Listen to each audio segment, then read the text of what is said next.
welcome to our part 2 video.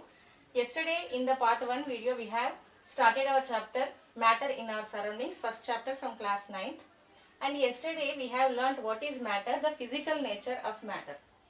And today in our video 2 of this class we are going to know about the special characteristics of the particles of the matter. The particles of matter, they have intermolecular spaces in between them.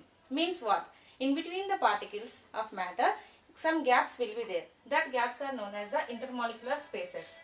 How can we make it confirm that they have the gaps or spaces between them? That is from activities 1.1 and 1.2 from yesterday's video. And today we are going to see another activities, and from that activities what we are going to infer, that is the particles of matter always move. For this understanding, for you one activity is given in your textbook, that is activity 1.3. What is that activity? I will explain you now. See, this is the incense stick. If this is unlit incense stick. If I keep it far away from me, I cannot get its smell. But when I keep it near to me, then I am getting the smell of it. Means what? The particles of this matter are moving. Then if so, why I am not getting the smell if it is far away from me? Means they are not moving that much speed to reach my nose. Okay? When this incense stick is light, I have lighted this. Now, if I keep this incense stick very far away from me, even I am getting the smell of it. Why? Why? Because the particles in the form of fumes, they are getting intermixed with the air, and that particles along with the air, they are reaching to my nose. Even if I keep in any corner of this room, I can get this smell. But when it was unlit, I cannot smell it. Means what? The particles of this matter and this matter both are moving only. But the particles of this burning stick, they are moving very fast. But these particles are moving slow. Means what? The particles, first of all, they are moving means they have some kinetic energy. They possess kinetic energy. And as the heat is increased, the kinetic energy is increased. As the kinetic energy is increased, the speed of the particles, the speed of the movement of the particles is increased. So, that is the reason I am getting the smell of burning incense stick very much than the unlit stick. So, from this activity, this is your activity 1.3.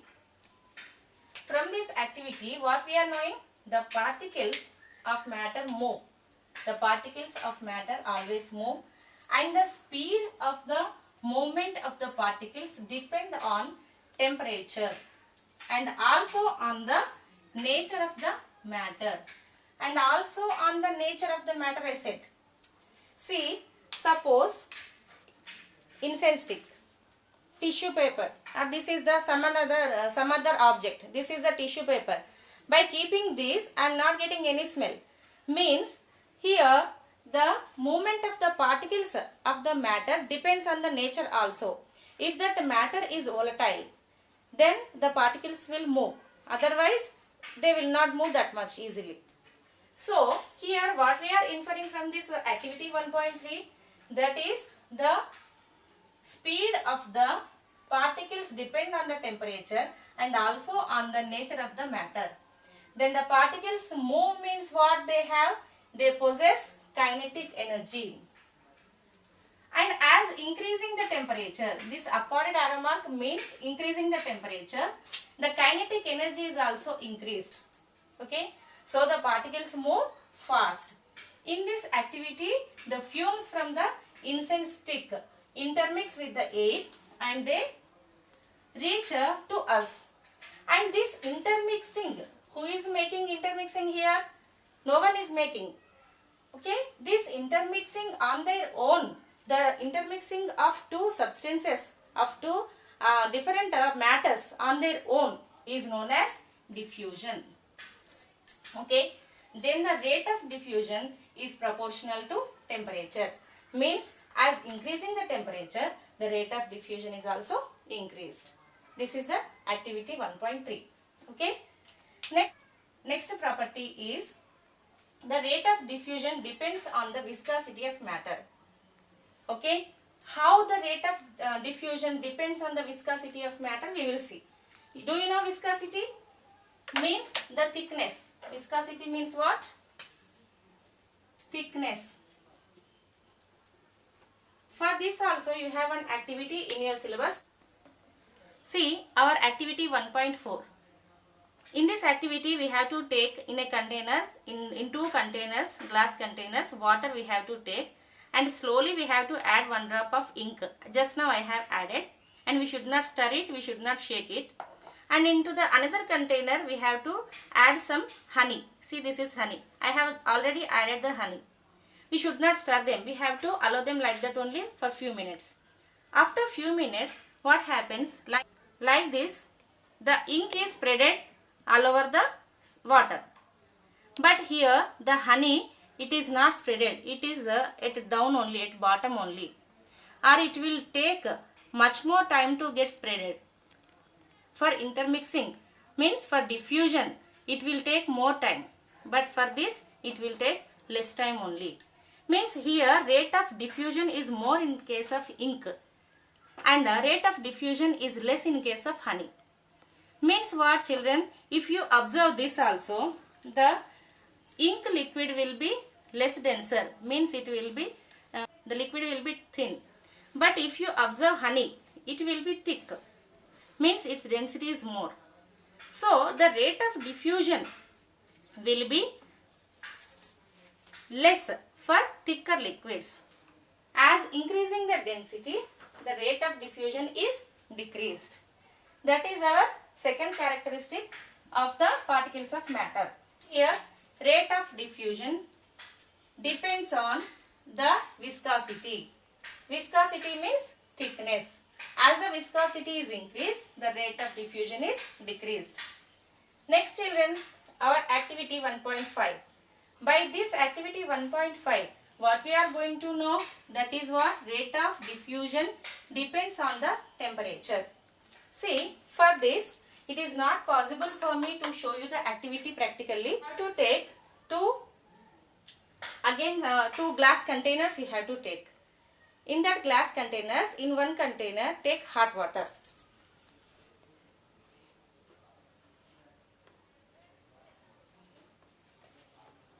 Take two glass containers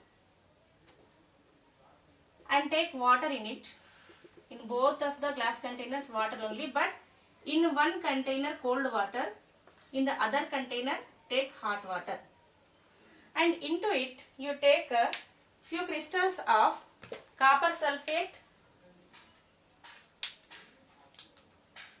Here you take copper sulfate crystals. This is a spatula. In the spatula copper sulfate I am showing you. These copper sulfate crystals into cold water.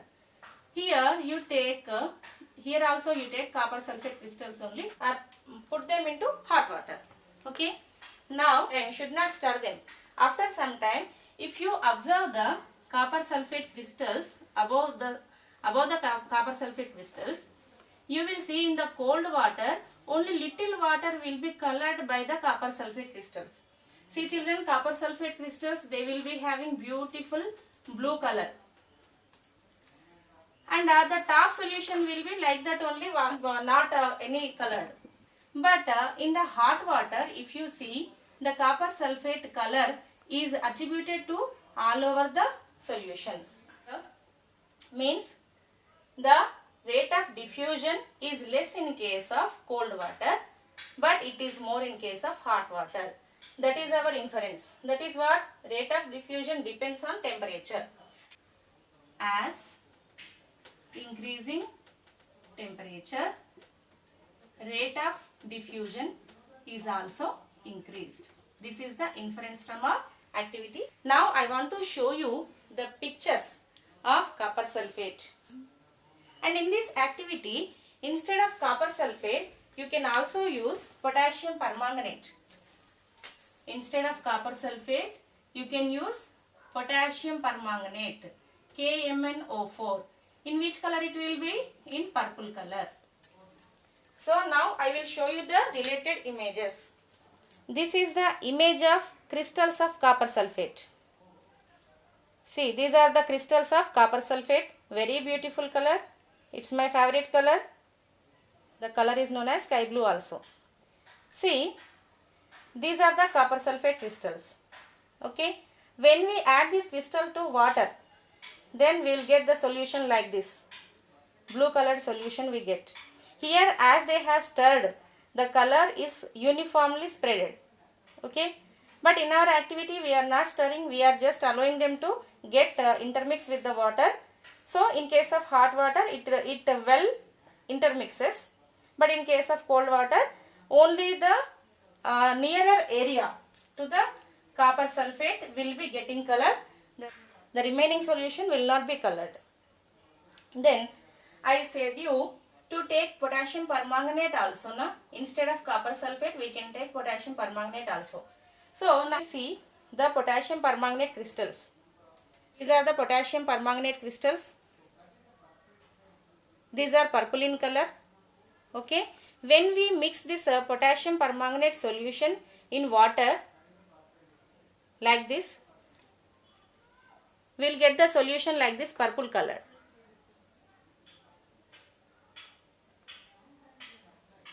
Okay.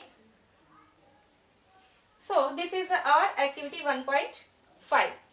So what we have came to know today, that is the characteristics of particles of matter. The particles of matter have spaces between them. That is the first characteristic of the particles of matter. Second characteristic of particles of matter is particles always move. That moving is known as diffusion. The rate of diffusion depends on the temperature and the viscosity. Okay. Activity 1.4. See, the rate of diffusion depends on the viscosity of matter. That is the inference from the activity 1.4. And the rate of diffusion depends on the temperature. This is the inference from activity 1.5. Okay, children. Next, characteristic property of particles of matter is intermolecular attractive forces. Okay, children. So, bye. See you in the next video.